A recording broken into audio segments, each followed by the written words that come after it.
प्रिय छात्रों, स्वागत है आपके इस चैनल पर। और हम लोग क्लास 10वीं का एनसीईआरटी मैथ पढ़ रहे हैं। आज के इस लेक्चर में हम लोग नया अध्याय शुरू करेंगे जिसका नाम है दो चर वाले रैखिक समीकरण योग, a pair of linear equation of two variables. तो इसलिए इस चैप्टर के सभी वीडियोज़ को आप लोग एक क्रम में देखेंगे और इसको देखकर जो है इस चैप्टर को अच्छे से समझने का प्रयास करेंगे, क्योंकि इस चैप्टर से लगभग जो है 10 नंबर के क्वेश्चन जो है आपके एग्ज़ाम में मिलेंगे। इसलिए अगर आप यह चैप्टर अच्छे से समझ लेते हैं तो निश्चित तौर से 10 नंबर जो है आपके पक्के हो जाएंगे। इसलिए इस वीडियो में लास्ट तक बनिए और इसके बेसिक चीज़ों को समझने का प्रयास कीजिए। अगर आप बेसिक चीज़ें समझ जाते हैं तो इस चैप्टर के जितने भी क्वेश्चंस होंगे वो भी आपको अच्छे से समझ में आएंगे। तो आइए स्टार्ट करते हैं। अगर आप इस चैनल पर नए हैं तो चैनल ज़रूर सब्सक्राइब कर लेंगे, है ना। वीडियो पसंद आए तो इसे लाइक भी ज़रूर करेंगे, ठीक है। तो स्टार्ट करते हैं। पहला हेडिंग है चर राशियाँ। तो चर राशियाँ आप लोग पिछली कक्षाओं में पढ़ चुके होंगे कि ये कौन सी राशियाँ होती हैं। मतलब ये राशियाँ जिनका मान बदलता रहता है उन्हें चर राशियाँ कहते हैं, ठीक है। तो वे राशियाँ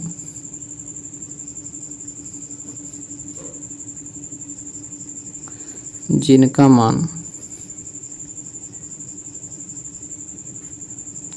बदलता रहता है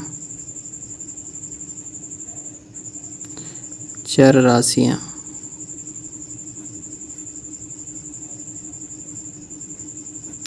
कहलाती हैं, ठीक है ना। वे राशियाँ जिनका मान बदलता रहता है चर राशियाँ कहलाती हैं, जैसे X Y Z P Q R, है ना। और भी बहुत सी राशियाँ हैं। इनका मान फिक्स नहीं रहता है। किसी प्रश्न में x का मान 1 रहता है, किसी प्रश्न में x का मान 2 रहता है। तो एक्स वाई जेड चाहे पी क्यू आर ये ऐसी राशियाँ होती हैं जिनका हम बीजगणित में यूज करते हैं। और ये इसका मान कभी भी फिक्स नहीं रहता है, कभी भी कांस्टेंट नहीं रहता है, इसलिए इनका मान चेंज होता रहता है। इसीलिए इन्हें चर राशियाँ कहते हैं, अर्थात वेरिएबल टर्म कहते हैं, अर्थात इनका मान बदलता रहता है, ठीक है ना। और अचर राशियाँ क्या हैं बताइए।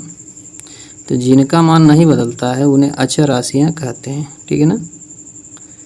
वे राशियाँ जिनका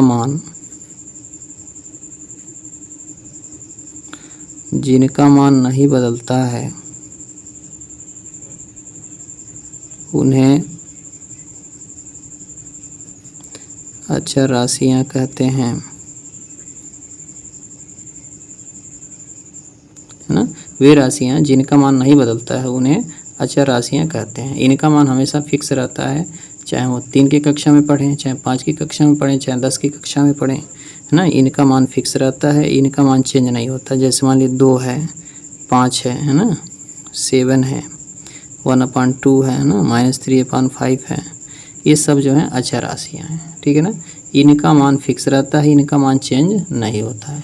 तो जिनका मान बदल जाता है उन्हें चर राशियाँ कहते हैं, और जिनका मान नहीं बदलता है उन्हें क्या कहते हैं, अचर राशियाँ कहते हैं, ठीक है। अब अगला हेडिंग देखते हैं, एक चर वाले रैखिक समीकरण। अब यहाँ पर देखिए 2x + 5 = 0 ये पहला समीकरण हो गया। 2y = 10 ये दूसरा समीकरण हो गया। लेकिन इसको रैखिक समीकरण क्यों कहते हैं, इसमें एक चर है। देखिए इसमें जो है केवल x है तो इसको एक चर में कहेंगे, इसमें भी केवल y है तो इसमें भी एक चर है। तो एक चर वाले रैखिक समीकरण। रैखिक समीकरण का अर्थ होता है कि ऐसा समीकरण जिसमें चर राशि की घात कितनी हो, 1 हो। जैसे X Y Z P Q R ये जो चर राशि है ना, इनका घात 1 होना चाहिए, तो उन्हें कहते हैं रैखिक। जब एक घात हो जाए तो रैखिक हो जाएगा, लेकिन जब एक घात होता है तो घात नहीं लिखा जाता है। जैसे ये देखिए x हो गया, अब इसके ऊपर एक घात है लेकिन लिखा नहीं जाएगा, ठीक है ना। तो जब एक घात है तो इसको कह देंगे क्या, रैखिक। जिस चर पर एक घात होता है उसे रैखिक कहा जाता है, ठीक है। तो आपके सामने जो है यहाँ पर जो है एक समीकरण लिखा गया है 2x + 5 = 0। तो यहाँ x पर एक घात है इसलिए इसको रैखिक समीकरण कहेंगे, और ये एक चर में है, इसमें केवल x ही है इसलिए इसको एक चर में रैखिक समीकरण कहेंगे। और यहाँ पर बताइए 2y = 10 है, तो इसमें भी तो एक ही चर है y है, तो इस पर भी एक घात है, तो इसको भी रैखिक कहेंगे। तो ये दोनों जो है ना रैखिक समीकरण है और ये दोनों एक ही चर में है। ये एक चर में रैखिक समीकरण है, ये भी एक चर में रैखिक समीकरण है, तो ये एक चर में रैखिक समीकरण हो जाते हैं। ठीक है, अब यहाँ देखिए दो चर वाले रैखिक समीकरण, जैसे x + y = 5 पहला समीकरण हो गया, 2x - y = 4 ये दूसरा समीकरण हो गया, 1/2x - y = 7 ये भी तीसरा समीकरण हो गया। कहने का मतलब ये है कि ये भी रैखिक समीकरण है।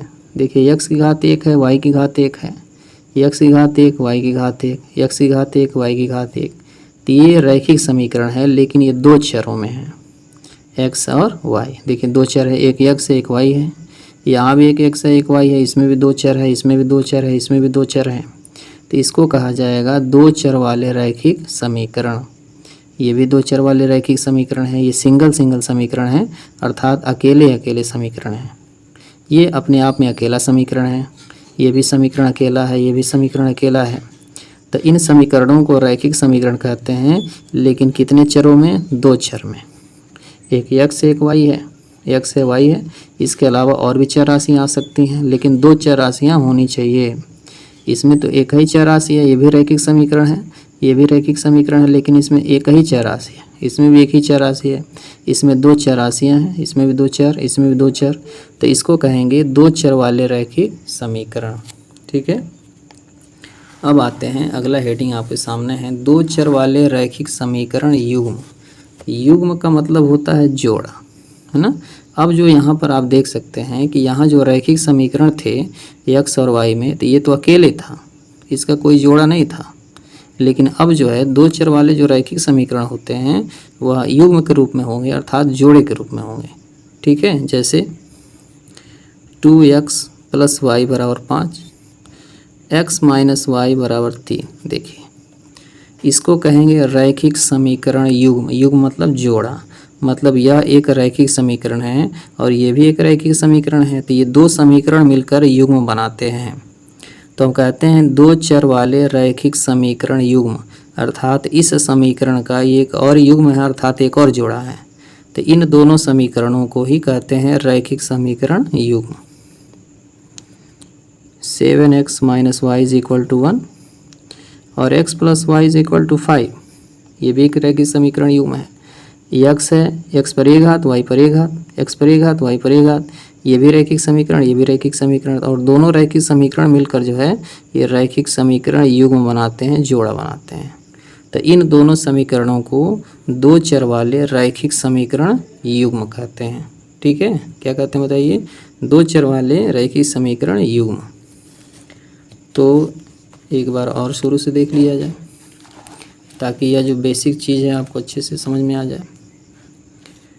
चर राशियाँ किसे कहते हैं? वे राशियाँ जिनका मान बदलता रहता है चर राशियाँ कहलाती हैं, जैसे x, y, z, p, q, r आदि। अचर राशियाँ किसे कहते हैं? वे राशियाँ जिनका मान नहीं बदलता है उन्हें अचर राशियाँ कहते हैं। जैसे जो आंकिक मान होते हैं वह अचर राशियाँ होती हैं, क्योंकि इनका मान फिक्स रहता है, चेंज नहीं होता है। एक चर वाले रैखिक समीकरण, ये रैखिक समीकरण है। रैखिक किसे कहेंगे? जब x की घात मतलब चर राशि की घात 1 होगा उसे रैखिक समीकरण कहेंगे। तो यह भी एक समीकरण है, चर की घात 1 है तो इसे रैखिक कहा जाएगा। इसमें भी चर की घात 1 है तो इसे रैखिक कहा जाएगा, है ना। दो चर वाले रैखिक समीकरण, ये भी रैखिक समीकरण है लेकिन इसमें दो चर हैं। ये भी दो चर वाला रैखिक समीकरण है, ये भी दो चर वाला रैखिक समीकरण है, क्योंकि x की घात y की घात 1 है, इसीलिए इसको रैखिक कहा गया है। अब यहाँ पर जो है लास्ट वाला जो हेडिंग है इसमें ये बताया गया है कि दो चर वाले रैखिक समीकरण युग्म मतलब जोड़ा। देखिए ये दोनों समीकरण जोड़े के रूप में हैं तो इनको युग्म कहा जाएगा, रैखिक समीकरण युग्म कहा जाएगा। इनमें भी दो जोड़ा है तो इनको भी रैखिक समीकरण युग्म कहा जाएगा। ठीक है, तो यह जो था इस चैप्टर का कुछ बेसिक चीज़ था, है ना।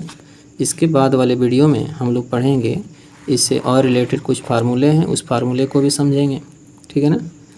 तो एक बार जो है इस चैप्टर का ये बेसिक चीज़ था, एक बार जो है इस चैप्टर का इन बेसिक चीज़ों को कॉपी में लिख लेंगे और एक बार दोहरा लेंगे और इसको समझ लेंगे। ठीक है ना। जो भी मैं वीडियो बनाऊंगा इस चैप्टर का, उसको क्रम से आप देखेंगे तो निश्चित तौर से यह जो चैप्टर है एकदम बिल्कुल आपको समझ में आएगा और काफ़ी आसानी से समझ में आएगा। ठीक है, तो एक बार स्क्रीनशॉट लेकर जो है अपनी कॉपी में इसको लिख लेंगे। ठीक है।